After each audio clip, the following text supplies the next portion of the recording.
نفل روزوں کے دینی و دنیاوی فوائد۔ پیارے پیارے اسلامی بھائیوں، فرض روزوں کے علاوہ نفل روزوں کی بھی عادت بنانی چاہیے کہ اس میں بے شمار دینی و دنیاوی فوائد ہیں، اور ثواب تو اتنا ہے کہ مت پوچھو بات۔ آدمی کا جی چاہے کہ بس روزے رکھتے ہی چلے جائیں۔ دینی فوائد میں ایمان کی حفاظت، جہنم سے نجات اور جنت کا حصول شامل ہیں۔ اور جہاں تک دنیاوی فوائد کا تعلق ہے تو دن کے اندر کھانے پینے میں صرف ہونے والے وقت اور اخراجات کی بچت، پیٹ کی اصلاح اور بہت سارے امراض سے حفاظت کا سامان ہے۔ اور تمام فوائد کی اصل یہ ہے کہ روزے دار سے اللہ پاک راضی ہوتا ہے۔ روزہ داروں کے لیے بخشش کی بشارت۔ اللہ پاک پارہ 22 سورۃ الاحزاب کی آیت نمبر 35 میں ارشاد فرماتا ہے، وَالصَّائِمِينَ وَالصَّائِمَاتِ وَالْحَافِظِينَ فُرُوجَهُمْ وَالْحَافِظَاتِ وَالذَّاكِرِينَ اللَّهَ كَثِيرًا وَالذَّاكِرَاتِ أَعَدَّ اللَّهُ لَهُم مَّغْفِرَةً وَأَجْرًا عَظِيمًا۔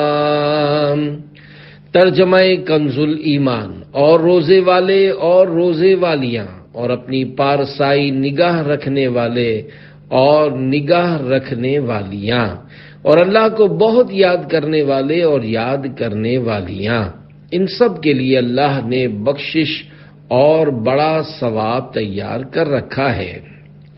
والصائمین والصائمات، ترجمہ اور روزے والے اور روزے والیاں کی تفسیر میں حضرت علامہ ابو البرکات عبداللہ بن احمد نصفی رحمت اللہ علیہ لکھتے ہیں، اس میں فرض اور نفل دونوں قسم کے روزے داخل ہیں۔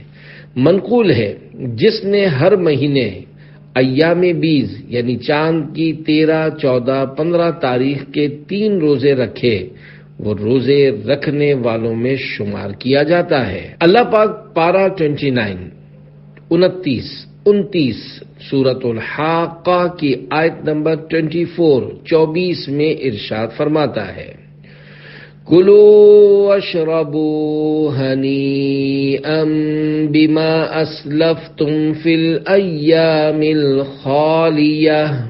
ترجمہ کنز الایمان۔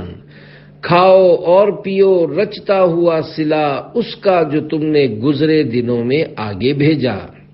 حضرت شاہ عبدالعزیز محدث دہلوی رحمت اللہ علیہ آیت کریمہ کے اس حصے گزرے ہوئے دنوں کے تحت لکھتے ہیں، یعنی دنیا کے دنوں میں سے گزشتہ دنوں میں یا ان دنوں میں جو کہ کھانے اور پینے سے خالی تھے، اور وہ رمضان المبارک کے روزوں کے دن ہیں، اور دوسرے مسنون روزوں کے ایام جیسے ایام بیض یعنی چاند کی 13، 14، 15 تاریخ، عرفہ یعنی 9 ذوالحجۃ الحرام کا دن، روز عاشورہ، پیر کا دن، جمعہ